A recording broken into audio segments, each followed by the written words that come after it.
Hello everyone, welcome back to the channel. मैं Akshay Chopra, lecturer of biology, आपके channel पर स्वागत करता हूं। आज के इस लेक्चर में हम स्टार्ट करेंगे बायोटेक्नोलॉजी यूनिट का नेक्स्ट टॉपिक, जो कि रहेगा आपका एंजाइम की नेमिंग एंड क्लासिफिकेशन। कि आपके जो एंजाइम हैं उनके जो नाम रखते हैं हम किस हिसाब से रखते हैं, उनका नाम इको R1 क्यों है, बाम H1 क्यों है, हिंड सेकेंड क्यों है, उसको समझेंगे। उसके बाद हम ये भी देखेंगे कि जो आपका एंजाइम है वो कहाँ से निकाला जाता है, बेसिकली वो किस सोर्स से आता है आपका एंजाइम। उस चीज़ को समझते हैं। तो शुरू करते हैं हमारे इस टॉपिक को। तो चलो, सबसे पहले हम समझेंगे कि जो एंजाइम है आपका कहाँ से आइसोलेट किया जाता है। तो जो आपका एंजाइम होते हैं बच्चे, कोई भी आप एंजाइम यूज़ कर रहे हैं, रेस्ट्रिक्शन एंडोन्यूक्लियस है आपका एंजाइम, उन एंजाइम को हम आइसोलेट करते हैं बैक्टीरियल सेल से। ठीक है, बैक्टीरियल जो सेल होती है, बैक्टीरियल सेल आपकी प्रोकैरियोटिक होती है। पहली चीज़ आपको ये पता होनी चाहिए, प्रोकैरियोटिक है और बैक्टीरियल सेल है। अब कैसे ये आपका डिस्कवर किया होगा साइंटिस्ट ने एंजाइम, कि ये एंजाइम इस तरीके से भी काम कर सकता है और इन एंजाइम्स का हम काम बायोटेक्नोलॉजी में ले सकते हैं। कैसे, चलो शुरू करते हैं। ये मैंने बनाई एक बैक्टीरियल सेल। ये इसका है खुद का डीएनए और ये इसके अंदर, इसके प्लाज्मिड छोड़ो, अभी मैं यहाँ पर एंजाइम बना देता हूँ। ये एंजाइम है, ठीक है, ये एंजाइम मैं बना रहा हूँ, ठीक, ये एंजाइम है। अब इस सेल को किसी किसी वायरस ने अटैक किया इसको, ठीक है। ये मैंने यहाँ पर वायरस बना दिया, ये वायरस का डीएनए है, ये इस डीएनए इसके अंदर आ गया, ठीक है। अब इस सेल को अपने आप को सेव करना है और बचाना है। ये कैसे करेगी, ये क्या काम करेगी इसके साथ। यहाँ पर होगा क्या, जो ये एंजाइम थे ये जाएंगे और इस डीएनए को कट कर देंगे, इसके टुकड़े कर देंगे। बहुत सारे टुकड़े होने के बाद ये जितने भी डीएनए हैं जो फ्रेगमेंट हुए हैं, ये इनएक्टिव हो जाएंगे, ठीक है, और ये यहाँ पर डेड हो जाएंगे, ख़त्म। यहाँ पर जो ये आपके एंजाइम थे, इनका फंक्शन ये पता चला कि ये यहाँ पर डीएनए को कट करते हैं, कटिंग के लिए यूज़ किया गया, ठीक है। यहाँ से साइंटिस्ट ने इस डीएनए को कटिंग एंजाइम के रूप में यहाँ से आइसोलेट कर लिया। और वो ईयर था जब इस एंजाइम को आइसोलेट किया गया, वो था 1963। 1963 के अंदर ये एंजाइम यहाँ से आइसोलेट करके निकाला गया और बायोटेक्नोलॉजी में इसका यूज़ किया गया। अब क्वेश्चन ये बनता है कि यहाँ से कि जो ये आपका इसका खुद का जो डीएनए है, ये उसको भी तो ब्रेक कर सकता है, उसको भी तो किल कर सकता है ना। यहाँ पे आपको एक चीज़ समझनी है, जो इसका डीएनए है, सेल का डीएनए, वो आपका मिथाइलेटेड प्रोटेक्टेड होता है, ठीक है। यहाँ पर मैं लिखता हूँ, ये इसका खुद का डीएनए जो होगा वो मिथाइलेटेड प्रोटेक्टेड है, उसके ऊपर मिथाइल ग्रुप अटैच है, जिसकी वजह से ये इसको कोई भी हार्म नहीं कर सकता। समझ में आई इतनी बात आपको, कि ये इसका खुद का जो डीएनए है वो मिथाइलेटेड ग्रुप से प्रोटेक्टेड है, जिसकी वजह से ये एंजाइम इसको कोई हार्म नहीं कर सकते। फर्स्ट इन्फॉर्मेशन आपको ये पता चली। अब हम एक एक करके डिस्कस करते हैं कुछ एंजाइम्स के बारे में कि उनका नाम हम कैसे रख सकते हैं। यहाँ से बहुत सारे एंजाइम निकालेंगे। सबसे पहले हम डिस्कस करेंगे हमारा फर्स्ट एंजाइम, जिसका नाम है इको R1। इको R1, ये इको R1 मैंने इस तरीके से क्यों लिखा, मैं इस सारे को कैपिटल भी लिख सकता था, मैं इसको स्मॉल भी लिख सकता था, मैं जो 1 नंबर है उसको ONE स्पेलिंग में भी लिख सकता था। मैंने ये इस फॉर्मेट में ही क्यों लिखा।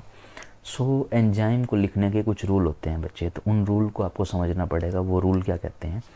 सबसे पहला जो आपका एंजाइम का नाम होता है ना, वो होता है आपका जीनस, ठीक है। और जीनस हमेशा कैपिटल लेटर में ही लिखा जाता है। मैंने यहाँ पर E कैपिटल लिखा है। उसके बाद जो आपका CO है, जो 2 स्मॉल लेटर है यहाँ पर, वो होते हैं आपके स्पीशीज़। ठीक है, ये आपके स्पीशीज़ होती हैं। R जो है आपका यहाँ पर स्ट्रेन है। स्ट्रेन का मतलब होता है ये जो आपका एंजाइम है ये किसी ना किसी डाई के साथ स्टेन किया हुआ है, तो ये जब हम इसके ऊपर यूवी लाइट डालेंगे तो ये चमकेगा। ठीक है, और जो 1 है ये आपका नंबर है इसका, कि कौन से नंबर का एंजाइम है, और ये जो नंबर है ये always should write with only Roman number, Roman number में ही लिखा जाएगा। ठीक है, अब यहाँ पर हम बात करते हैं कि जो आपका इको R1 है उसमें जीनस क्या है, स्पीसीज़ क्या है, स्ट्रेन क्या है, और ये रोमन नंबर किस तरीके से है। ठीक है, तो चलो लिखते हैं इसको। सो जो आपका जीनस है यहाँ पर इको R1 में, वो जीनस है आपका एस्कीरिया, ESCHERICHIA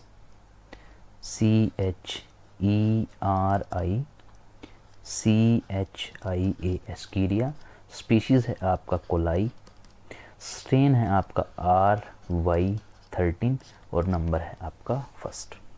ठीक है, ये तो हो गई इसकी इन्फॉर्मेशन। इको R1 का मतलब क्या है, जीनस, स्पीशीज, स्ट्रेन और इसका नंबर, और वो रोमन में हम लिखेंगे। ठीक है, अब सबसे मेन चीज़ कि इको R1 की जो साइट है वो हर एक एंजाइम की अलग अलग हो सकती है। सो जो इको 1 है हम आपका एंजाइम, इसकी जो साइट है वो भी आपको याद रखनी है। मैं आपको 3 एंजाइम बताऊंगा और तीनों की आपको साइट याद रखनी है। सो इको R1 की जो साइट है वो है GAATTC। ठीक है, ये मान लो मैंने इधर 3 to 5 बनाया है, तो इधर जो 5 और 3 होगा वो आपका इसका पैलिंड्रोमिक सीक्वेंस होगा। मीन्स इसका लेफ़्ट राइट दोनों सेम दिखेंगे आपको। यहाँ पे मैं लिखता हूँ GAATTC।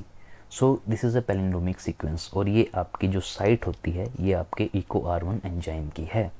सो आपको यहाँ से ये समझना पड़ेगा इको R1 में E क्या है, CO क्या है, R क्या है और 1 क्या है, और इसकी जो रेस्ट्रिक्शन साइट है वो क्या है। सो ये आपका फर्स्ट टाइप ऑफ एंजाइम था। अभी हम बात करेंगे सेकंड एंजाइम की। सेकंड जो आपका एंजाइम है वो है आपका हिंड सेकंड। हिंड सेकंड, अब ये हिंड सेकंड में H क्या है, IN क्या है, D क्या है और सेकंड क्या है। सो आपको अभी अंदाज़ा लग गया होगा। ये हिंड आपका है, आप भी बोल के बता सकते हैं, हिंड है आपका जीनस, IN आपका स्पीशीज़, D आपका स्ट्रेन और ये आपका नंबर है। ठीक है, सो अब इसका जीनस, स्पीशीज़, इसका नंबर और हम साथ में इसकी साइट लिखेंगे। सो हिंड में जो जीनस है वो है बच्चे आपका, हिंद में जो जीनस है वो आपका हेमोफिलस।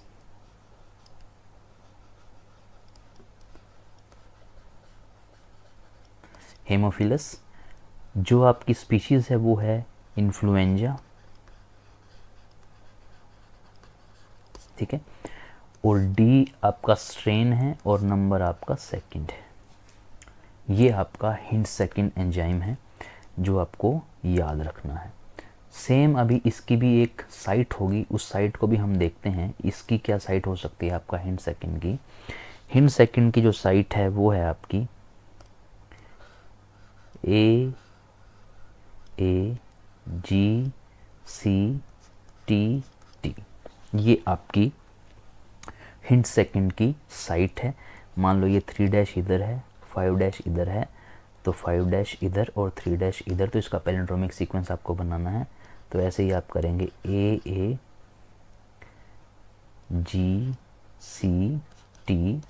इधर से देखो या उधर से देखो ये सेम दिखेगा आपको। सो ये आपका सेकंड एंजाइम। ठीक है, अभी हम बात करेंगे हमारे थर्ड एंजाइम की। ठीक है, थर्ड एंजाइम है आपका BAMH1।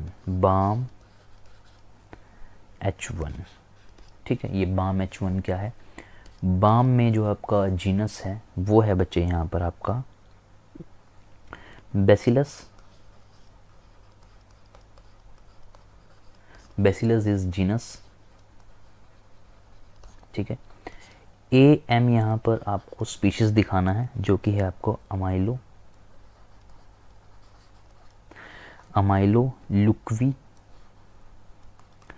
लिक्वीफेशियंस, ये आपका स्पीशीज़ है। एच आपका एज यूजुअल स्ट्रेन है और फर्स्ट आपका नंबर है, ठीक है। जैसे हमने इनकी देखी थी साइट, ऐसे ही आपकी जो साइट होंगी वो बाम H1 की भी होंगी।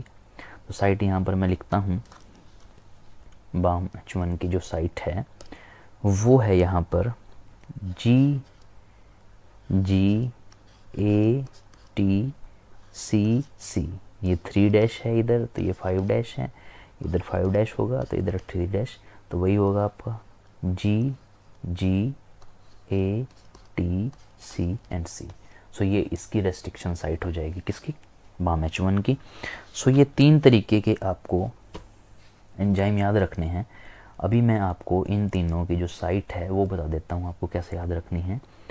तो सबसे पहले यहाँ पर मैं लिखता हूँ एंजाइम का नाम। सबसे पहला एंजाइम आपने पढ़ा है इको R1, सेकंड आपने पढ़ा है हिंड सेकंड,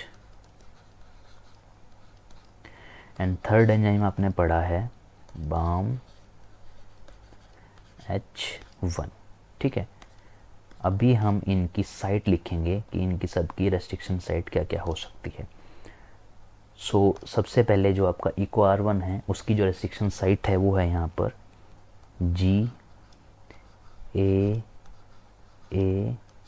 T C, ठीक है। ये है आपकी इको R1 की साइट।